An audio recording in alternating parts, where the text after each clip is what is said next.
Hello class 10th, hope you having amazing days. तो आज हम root two root three root five root seven इस तरीके के जो डिफरेंट डिफरेंट आते हैं इनको इरेशनल प्रूफ करना सीखेंगे। ये questions exam point of view से बहुत ज़्यादा इंपॉर्टेंट हैं। मैं टोटली डिटेल में बात करूंगा। जिसको जल्दी देखना है वो 2x पे कर लेना। क्लियर है? तो आइए चलते हैं। इनमें से आपको कोई भी प्रूफ करना पड़े तो सेम फॉर्मेट रहता है। मैं किसी एक के लिए यहाँ पर आपके लिए प्रूफ करूंगा, ठीक है। दूसरी चीज, इसको प्रूफ करने के लिए आपको दो बातों का ज्ञान होना जरूरी है। एक जो पॉइंट है वो है आपको पता होना चाहिए कोप्राइम क्या होते हैं। क्लियर है? आपको एक पॉइंट पता होना चाहिए, क्या कोप्राइम क्या होते हैं, ठीक है। ऐसे दो नंबर जो जिनका HCF 1 होता है, ऐसे दो नंबर, कोई भी दो नंबर, ऐसे कोई भी दो नंबर जिनका HCF कितना हो, 1 हो, तो उसे हम क्या कहते हैं, कोप्राइम नंबर कहते हैं। इन द सेंस कि ऐसे दो नंबर जो सिर्फ 1 से डिवाइड हो सकते हैं एक साथ और किसी से डिवाइड नहीं होते, उन्हें कोप्राइम कहते हैं। दूसरा, आपको एक थ्योरम याद रखनी है कि if P is a prime number, P is prime number, कि P कोई प्राइम नंबर है। सपोज करो P कोई क्या है, प्राइम नंबर है, एंड P डिवाइड्स P किसी नंबर के स्क्वायर को डिवाइड कर रहा है। P किसी नंबर के स्क्वायर को डिवाइड कर रहा है, तो P divides A square, then it, आपको ये याद होना चाहिए कि अगर P किसी नंबर के स्क्वायर को डिवाइड कर रहा है, then it will divides A also, तो वो उस नंबर को भी डिवाइड करेगा। क्लियर है? जैसे फॉर एग्जाम्पल मान के चलिए 3 अपना एक प्राइम नंबर है, 3 किसी के स्क्वायर को डिवाइड करता है। मान के चलिए 81 को डिवाइड करता है, 3 81 को डिवाइड करता है। क्लियर है? ये पहला पॉइंट हो गया आपका कि P डिवाइड्स A स्क्वायर। ये किसका स्क्वायर है, 9 का। ये किसका स्क्वायर है, 9 का। तो ये कहता है कि जो P है, मतलब जो 3 है, ये 9 को भी डिवाइड करेगा। बात सच है? क्लियर है? ये दो बातें आपको अपने दिमाग में रखनी है, एक कोप्राइम वाली और दूसरी कि अगर कोई प्राइम नंबर किसी के स्क्वायर को डिवाइड करता है तो वो उस नंबर को भी डिवाइड करेगा जिसका वो स्क्वायर था। क्लियर है? बात आई समझ में? अब बढ़ते हैं आगे, और मैं इसे थोड़ी देर के लिए हटा रहा हूं क्योंकि मुझे इसमें लिखने का काम मेरा ज्यादा है, ठीक है, और समझने का आपका काम ज्यादा है, ठीक है। इस क्वेश्चन को प्रूफ करने के लिए हम थोड़ा कॉन्ट्राडिक्टरी मेथड यूज करेंगे। कॉन्ट्राडिक्टरी मेथड का मतलब होता है कि इसने बोला है इरेशनल प्रूफ करो, तो हम रेशनल मान के चलेंगे। क्या मान के चलेंगे, रेशनल मान के चलेंगे। तो यहां से शुरू करते हैं हम अपना क्वेश्चन लिखना। लेट अस एज्यूम दैट, ठीक है ना, इसमें लिखने का थोड़ा सा काम ज्यादा है। लेट अस एज्यूम दैट √5 के लिए मैं कर देता हूं, आप 2 3 7 के लिए किसी के लिए भी कर सकते हो। मैं आपको बता दूंगा फॉर्मेट कैसे होता है, ठीक है। Let us assume that √5 is, क्या मान ले इसे, रेशनल मान लेते हैं। क्या मान लेते हैं, रेशनल मान लेते हैं, ठीक है। अगर ये रेशनल है तो रेशनल की डेफिनेशन कहती है इसे P/Q, हम P/Q नहीं A/B मान लेते हैं। Then it can be, clear है, it can be expressed as, इसको आप कैसे लिख सकते हो, A/B where A and B are, इनको हमने क्या बोला है, कोप्राइम है। इनको हमने क्या बोला है, कोप्राइम है, कि A और B की फॉर्म में हम इसे लिख सकते हैं, और A और B हमारा क्या है, कोप्राइम है। इन द सेंस A और B को सिर्फ 1 ही है जो दोनों को डिवाइड कर सकता है। क्लियर है? 1 के अलावा अगर हमने कुछ और ला दिया तो ये हमने जो माना है ये गलत हो जाएगा। क्लियर है? चलें आगे। अगर ऐसा है, अब आपको क्या करना है, अब देखो लिखने का काम कितना शॉर्ट में होगा। आप क्या करोगे, √5 को क्या मानोगे आप, A/B के बराबर मानोगे। क्लियर है? √5 को आप किसके बराबर मानोगे, A/B के बराबर मानोगे। नाउ स्क्वायरिंग बोथ साइड, ठीक है ना, स्क्वायरिंग, अच्छा ठीक है। देखो क्या लिखना है, स्क्वायरिंग बोथ साइड। क्या लिखना है, स्क्वायरिंग बोथ साइड। अब दोनों साइड स्क्वायर करोगे, क्या करोगे, दोनों साइड स्क्वायर करोगे तो यहां से रूट हट जाएगा, यहां पे बचेगा 5 और यहां पे क्या आ जाएगा, A² by b square, I hope समझ में आया होगा। बी स्क्वायर को आप इस साइड भेजो तो ये आपका बी स्क्वायर यहाँ हो गया, यहाँ पे कितना हो जाएगा ए स्क्वायर बाय 5। देखो 5 एक प्राइम नंबर है, अगर 5 ए स्क्वायर को डिवाइड करता है तो 5 ए को भी डिवाइड करेगा, अभी मैंने बताया था तुम्हें थ्योरम, ठीक है।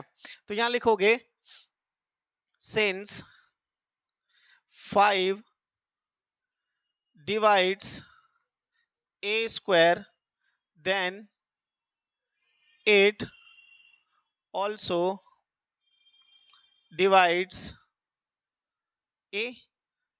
क्लियर है कि अगर वो ए स्क्वायर को डिवाइड कर रहा है तो वो ए को भी डिवाइड करेगा। अब एक मुझे बात बताओ, यहां ध्यान से सुन लेना, मैं इसे थोड़ा आगे करूंगा कि अगर मान के चलो हमारा जो 5 है वो ए को डिवाइड कर रहा है, तो ए को डिवाइड कर रहा है तो किसी ना किसी नंबर पे काटेगा, किसी ना किसी नंबर पे तो कट करेगा। तो मान के चलते हैं वो सी पे कट कर रहा है। किस पे कट कर रहा है? सी क्या है यहाँ पर? Any positive integer. सी क्या है? Any positive integer. आपको इस तरीके से मानना है, ठीक है। तो अगर ये डिवाइड कर रहा है, ये चीज आप साइड में समझने के लिए लिख सकते हो, ठीक है। आप साइड में समझने के लिए लिख सकते हो। यहां से ए की वैल्यू अगर कोई मेरे से पूछे तो मैं क्या बोलूंगा? 5c। ए की वैल्यू क्या हो जाएगी? 5c। क्लियर है? तो आप इसे इतना लिखने के बाद यहां पे क्या लिखोगे? यहां लिखोगे now a equals to 5c, और आप यहां पे लिख दोगे ऐसे कि c is positive integer. c क्या है? एक पॉजिटिव इंटीजर है। क्लियर है? चाहे ऐसा बना लो चाहे ऐसा बना लो, बात आई समझ में। c क्या है? एक पॉजिटिव इंटीजर है। अब बढ़ते हैं आगे। अब देखो आगे क्या होगा। अब ये जो c की वैल्यू, a की वैल्यू आपके पास आई है, इसे उठा के कहां रखना है? इसके अंदर, ठीक है। किसके अंदर रखना है? इसके अंदर। तो बी स्क्वायर आपका कितने के बराबर हो जाएगा? बी स्क्वायर हो जाएगा आपका 5c का होल स्क्वायर और डिवाइडेड बाय 5। तो ये हो जाएगा आपका b का स्क्वायर बराबर 25c स्क्वायर। क्लियर है? और नीचे कितना आ जाएगा आपके पास? 5। 5 से इसे कट करो, कितना बचेगा आपके पास? बोलो। 5c square. अब इस 5 को यहां नीचे भेजो, कितना हो जाएगा ये? 5 इक्वल्स टू में c स्क्वायर। ये एकदम मैथमेटिकली ठीक है। अगर 5 b स्क्वायर को डिवाइड कर रहा है तो 5 किसको भी डिवाइड करेगा? b को भी डिवाइड करेगा। अगर 5 जो है हमारा, ठीक है, अगर जो 5 है हमारा वो b स्क्वायर को डिवाइड कर रहा है तो यहां पे लिखो if 5 divides b square then it also divides b। Clear है? अगर वो b स्क्वायर को डिवाइड कर रहा है तो वो b को भी डिवाइड करेगा।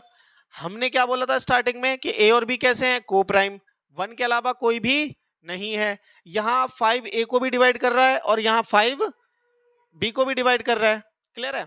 इसके बाद आप लास्ट में एक छोटा सा पैराग्राफ लिखेंगे, वो क्या लिखोगे? हाउएवर, ठीक है ना। ये लाइनें आप लिखना चाहो तो लिख सको, नहीं तो मत लिखना, कोई दिक्कत वाली बात नहीं है, ठीक है ना। हाउएवर 5 divides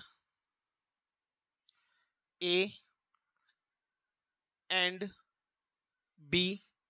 5 किसको डिवाइड कर रहा है? a और b को। 5 किसको डिवाइड कर रहा है? a और b को, ठीक है। इट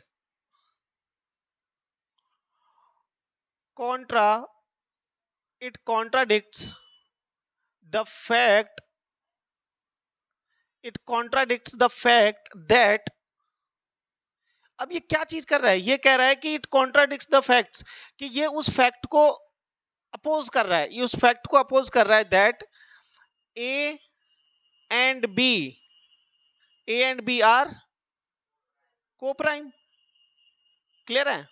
हम मान के चले थे को प्राइम है, लेकिन यहां तो गलत साबित हो रहा है।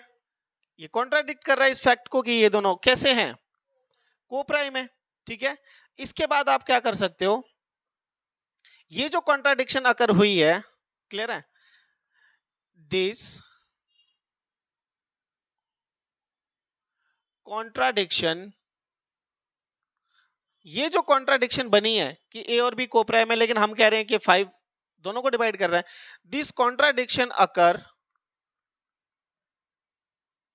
ड्यू टू आवर रॉन्ग, क्या माना था हमने? Wrong assumption that root 5 is क्या है?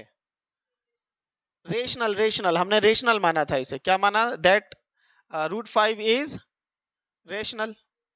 क्लियर है? ये कॉन्ट्राडिक्शन अकर हो गई क्योंकि हमने रूट 5 को क्या माना था? रेशनल माना था। ठीक है, बात आई मेरी समझ में? हाँ या ना बोलो। तो देयरफॉर वी कॉन्क्लूड दैट, हम ये बोल रहे हैं, we conclude that root 5 is कैसा है? इरेशनल है। बोलो ये छोटा सा चीज आपको समझ में आई या नहीं आई, ये बताओ पहले। क्लियर है? अब मैं इसे थोड़ा सा छोटा कर दूं, फिर भी पूरा नहीं आ पाएगा, और छोटा करूं, इतना आ रहा है ना? तो ये इतना छोटा सा आपको लिखना था एग्जामिनेशन पॉइंट ऑफ व्यू से। क्लियर है?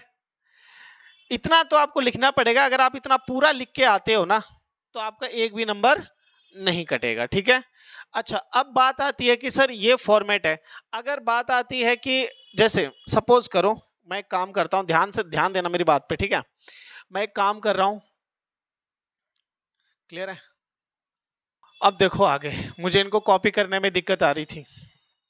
ठीक है, अब देखो ध्यान से कि एक ही फॉर्मेट से हम डिफरेंट डिफरेंट आंसर्स कैसे लेके आ सकते हैं। ये मैंने 5 के लिए करा है। अगर ये आपको रूट 2 पे आ जाए, रूट 3 पे आ जाए, तो आप क्या करोगे? जैसे मान के चलो ये रूट 3 पे आ गया, किस पे आ गया? तो आप यहां पर चेंज करो और इसकी जगह लिखो। देखो कहां कहां चेंजेस होंगे वो मैं बता देता हूं। यहां पर कितना लिखा जाएगा? रूट 3। क्लियर है? और कहां चेंजेस होंगे? यहां पर भी रूट 3 लिखा जाएगा। कितना लिखा जाएगा? रूट 3 लिखा जाएगा। क्लियर है? और कहां चेंजेस होंगे?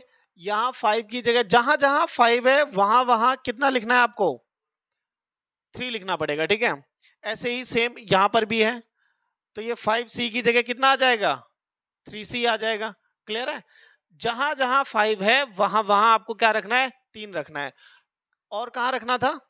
हो गया, यहां तक हो गया। अब देखो, अब आपको यहां बस थोड़ा सा आपको यहां चीज चेक करना पड़ेगा कि यहां पर जो है आपको 5C नहीं रखना है। ठीक है?